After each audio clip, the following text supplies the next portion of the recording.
mama. Enaku. Yeah.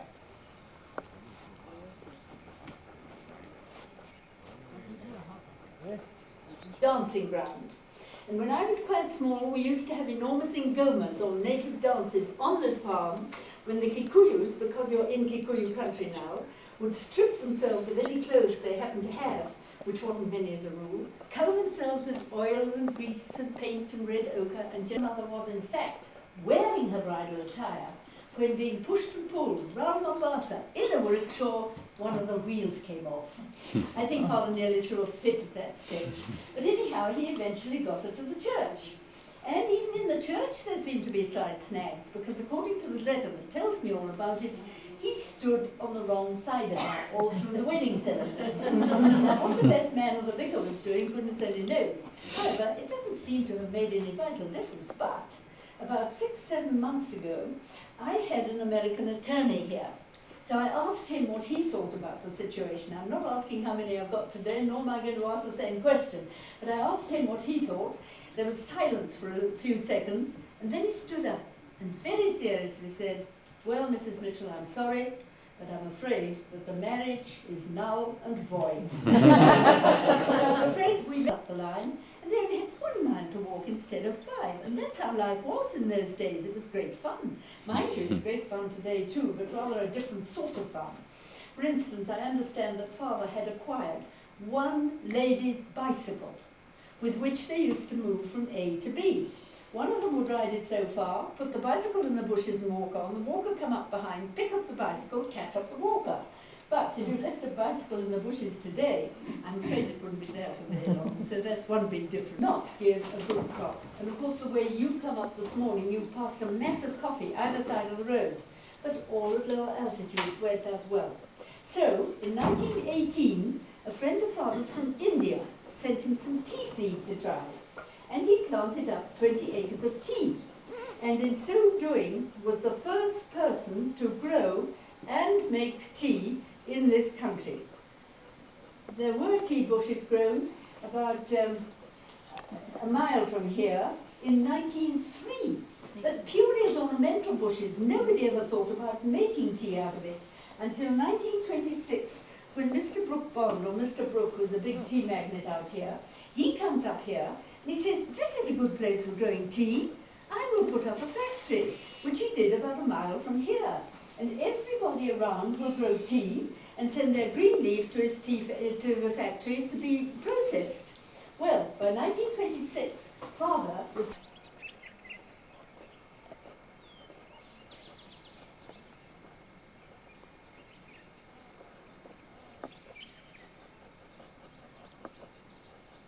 Carver's interested. So of course he gets my car because he's went and got a driving license without my knowing. And he came back and he said, "Look at this." And he held it up. He said, "This is my driving license and I'm going to be your first driver," because I refused to have drivers. Well, then after my dogs had knocked me over, it was a bit difficult. So he now drives. And so thank you.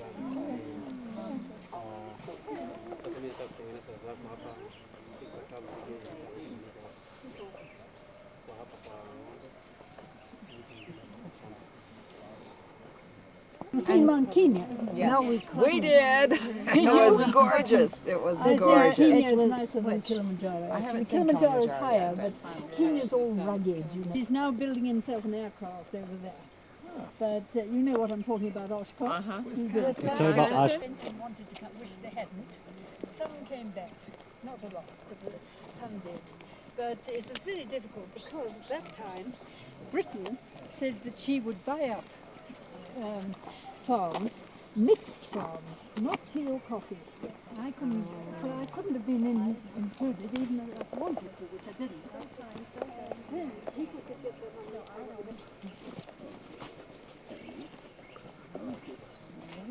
Oh, I love it.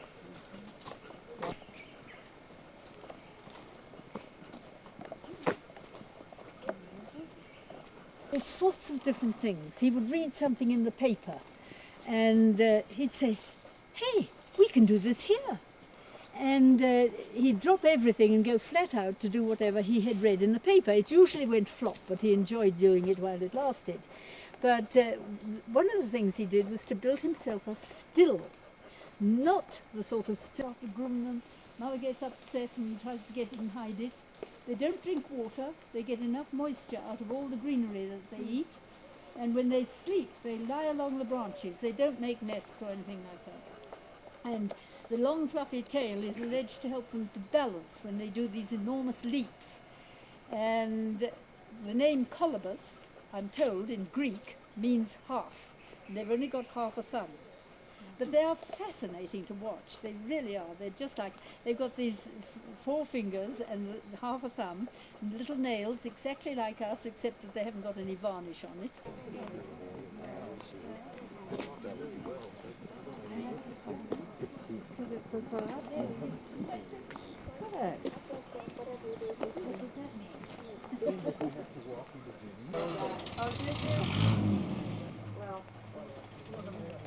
Oh, Ben is here. Is he? Yeah. Okay. Where are you guys? They're all up there. Huh. Oh, there's lots of them. I see 2, 3. I see 4.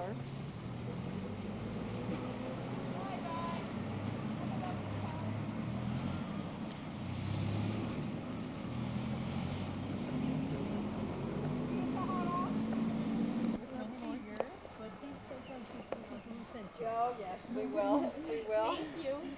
Bye, Joel. Bye-bye, Joe.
These are ovens or? Yeah, they're ovens, eh? Uh-huh. Yeah, I just put the charcoal inside and light it from here. Up. Right. Light it from here Oh yeah. and you Beautiful. get it. All made from scrap metal. All scrap. And this one you make the bread. Oh yeah. Hup. Oh yeah.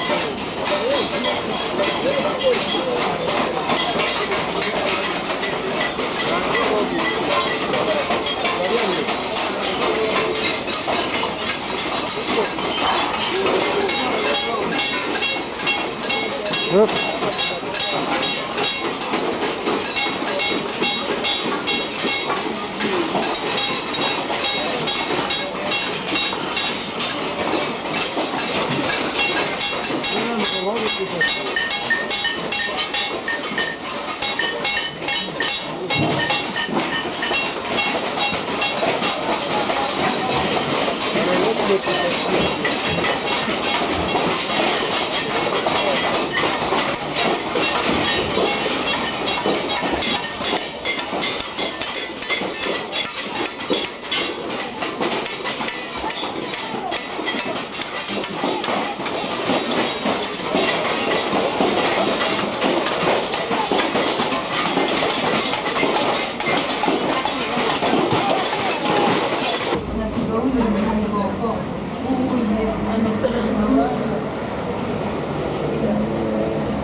Hello,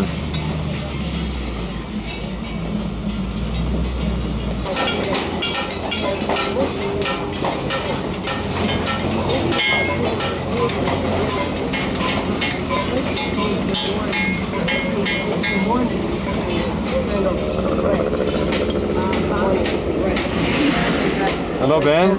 Hello, bye-bye. Thank you. And there's Thank you. David back there. Go ahead.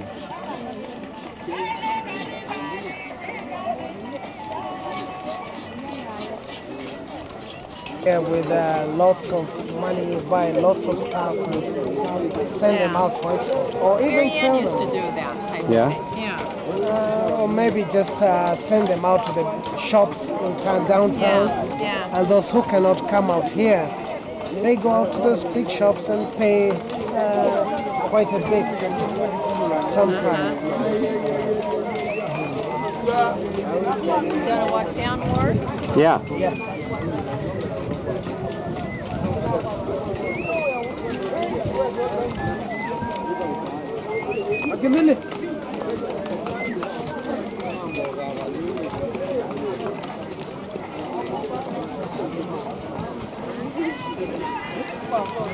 Is that a giraffe under there? Sleeping. Looks like a life sign. One of the three giraffes is nice.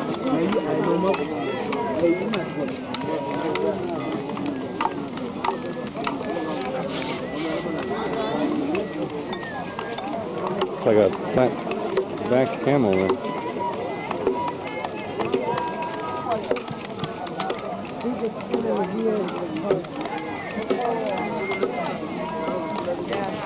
I bet. What's that? The biggest enemy is fire. Ah, yeah.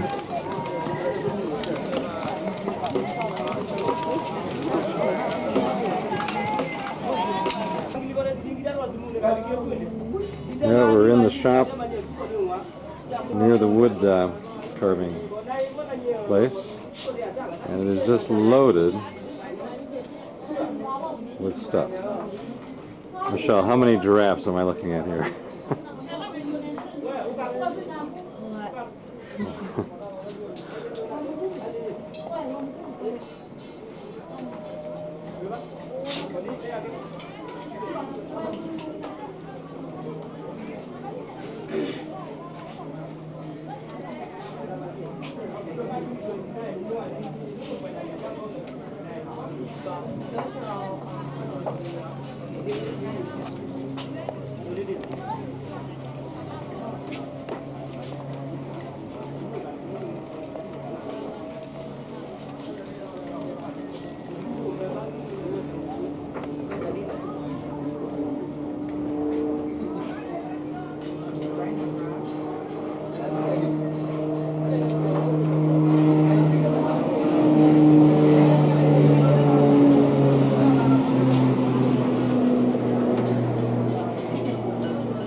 The new housing.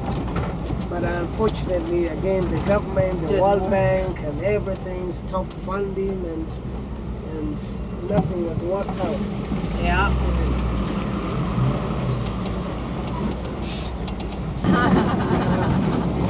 It's called California.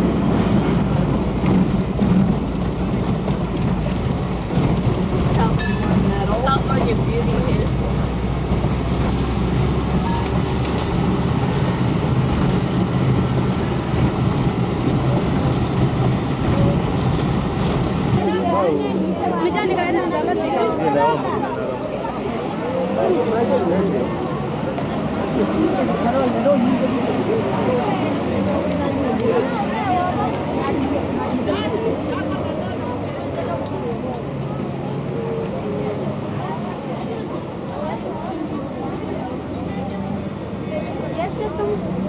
Which one?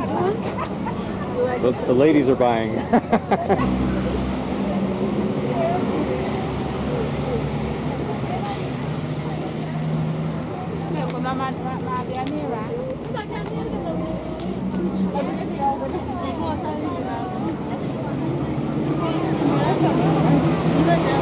The ladies are buying, not me.